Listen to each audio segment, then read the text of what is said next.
I always thought my dad was my hero, the man who lifted me onto his shoulders so I could see the world from the clouds.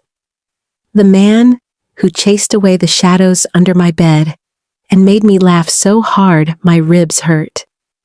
But the day my mom left for her business trip, I discovered a truth I was never prepared for.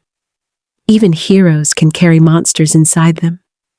She kissed my forehead before leaving, her hand lingering a second too long, her eyes fixed on me like she sensed a storm I couldn't yet feel. "Be good, okay?" "Of course, Mom." I meant it.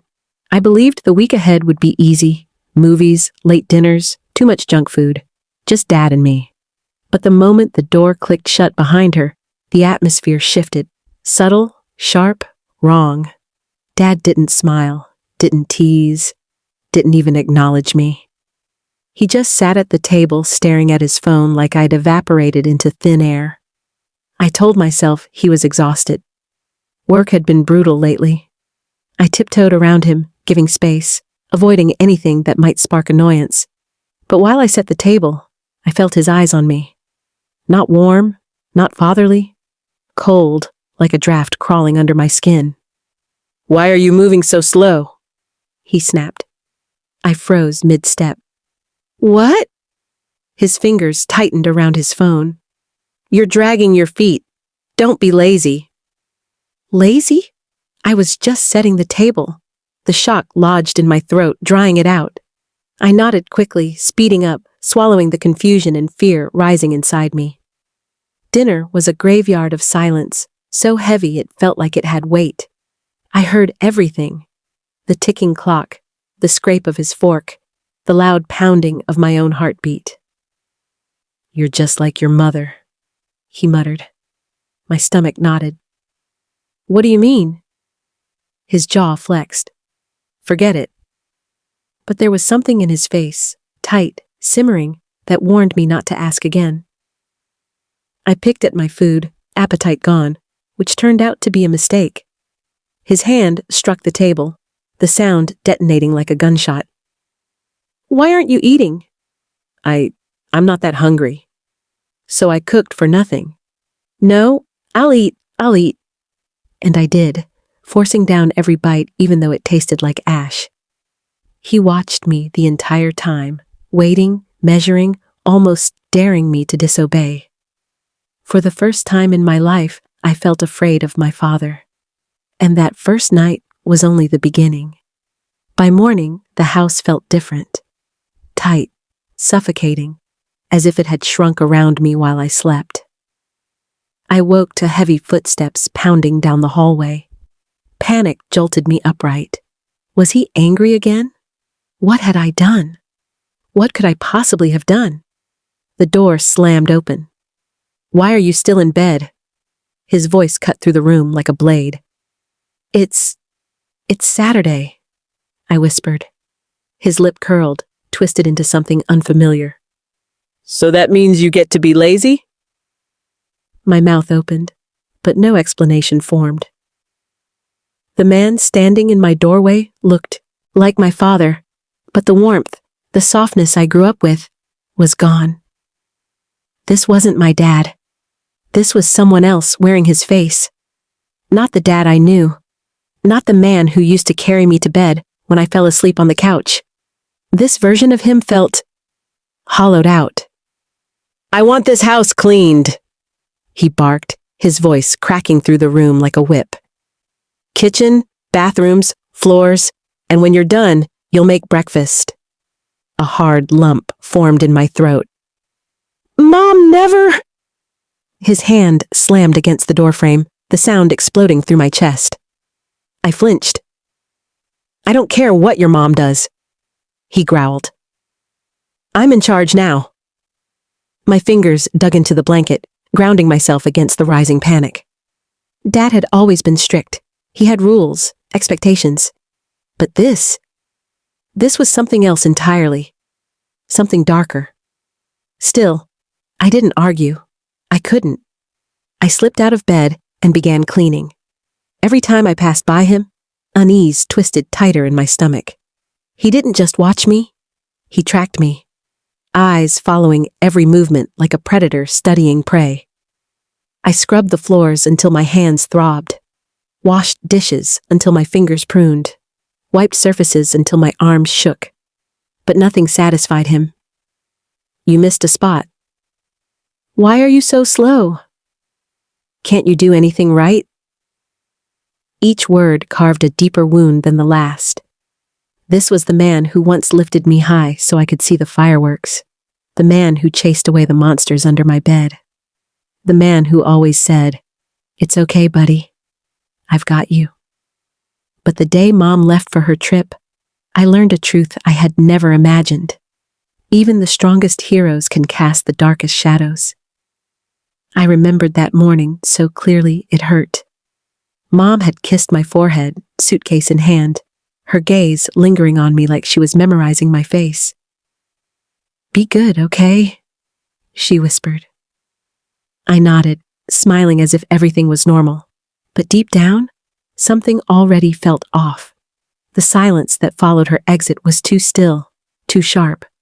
A quiet that didn't feel empty, it felt expectant. Dad barely spoke that first day. No smiles, no jokes, not even a glance in my direction. The air between us felt dense, almost suffocating. When I set the table that evening, I could feel his eyes on me. Cold, assessing, almost accusing. "Why are you moving so slow?" he snapped. I froze.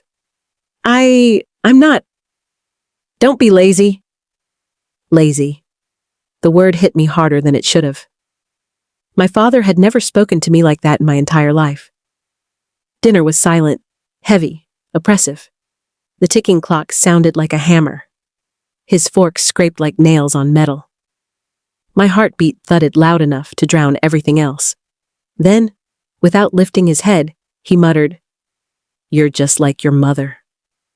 My stomach twisted painfully. "What do you mean?" "Forget it," he said, voice flat, but the warning in his eyes stopped any further question. That was the first crack. The first sign that something inside him had shifted. The next morning, I woke to footsteps hammering down the hallway. My door flew open so violently it hit the wall. "Why are you still in bed?" "It's Saturday," I whispered. "So that means you get to be lazy?" His sneer warped his face into something unrecognizable. "I want this house spotless," he barked. "Kitchens, floors, everything. And when you're done, make breakfast." I nodded quickly, too afraid to do anything else. The man who once tucked me in and kissed my forehead goodnight was gone.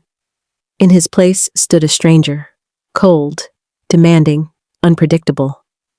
I cleaned until my hands ached, until the smell of bleach stung my eyes and nose, but no matter how much effort I poured into every corner, every surface, it was never enough for him.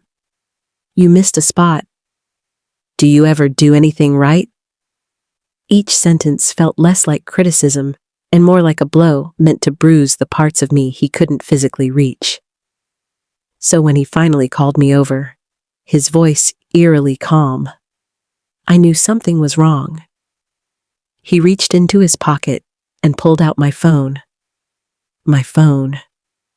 "You don't need this," he said quietly. My heart lurched. "Dad, His eyes sliced through me. "Who are you planning to call?" "No one. You don't need to bother your mother with your whining," he said, tucking the phone into his pocket as casually as if he'd taken a toy. Not the last piece of safety I had left. And just like that, he walked away, as if he hadn't just severed the single lifeline I still trusted. By the third day, fear wasn't the only thing consuming me. I was starting to unravel. He was unpredictable. Silent one moment, slamming doors the next. Accusing me of things I didn't understand. Things I hadn't even done. Even the house felt wrong. Like the walls had eyes, like they were holding their breath. That morning, when he grabbed my wrist, a bolt of pain shot up my arm. "I asked for one thing," he hissed. "Respect." I do respect you." He let out a laugh, cold, thin, hollow. Then why do I feel like you're always questioning me? And just as suddenly as he'd grabbed me, he released me. Make breakfast. His voice wasn't loud, but it carried something sharper than shouting. A promise, a threat. In the kitchen, every sound felt dangerous. The hiss of oil, the clatter of a spoon, the creak of a floorboard. When I set the plate in front of him and tried to step away, his voice cut through the air. Sit. I obeyed. He didn't eat. He just stared, studying me with the cool detachment of someone examining a broken specimen under glass. Then he leaned forward. You think your mom will believe your little stories when she gets back? My throat tightened. She knows how dramatic you can be, he murmured. Sensitive, just like she said. My chest hollowed out. He was twisting her words, warping them into weapons, and for a moment, I wondered if he was right. Maybe I was overreacting. Maybe I was too sensitive. But that night, every illusion shattered. A storm rolled in without warning, howling wind, rain hammering the windows. I curled beneath my blanket, praying the world outside would drown out the world inside. Then I heard him. Footsteps, slow, measured, coming down the hallway. The door burst open. Scared? He asked, smiling in the dark. I gripped the blanket tighter. He stepped closer, the stormlight flashing behind him. Fear's all in your head, he whispered, and I don't like losing. When he finally left, I locked the door, but even that didn't feel like safety. Locks can't stop someone who already knows exactly how to break you. Around midnight, I heard it again. Footsteps, then click. The doorknob turned. He was there, waiting. I held my breath, counting each second until the footsteps faded down the hall. And that's when I knew I couldn't stay another night. I pushed my window open, rain drenching my clothes instantly, and climbed out. I ran, barefoot, shaking, until I reached my neighbor's porch. Mrs. Hole opened the door, and I collapsed into her arms. Please, help me. Hours later, red and blue lights painted the front of our house.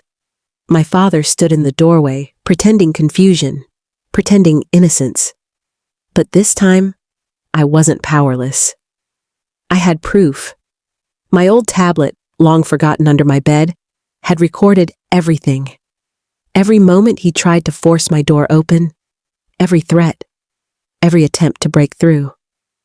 When the police showed him the footage, the mask finally fell, and I saw it clearly. The darkness I'd been trying so hard not to believe. Mom came home the next morning. She pulled me into her arms, trembling. I should have known, she whispered. It's not your fault, I told her. He fooled both of us. She lifted my chin so I'd look at her. Never doubt yourself again. And I won't, because sometimes the monsters we fear most don't hide under our beds.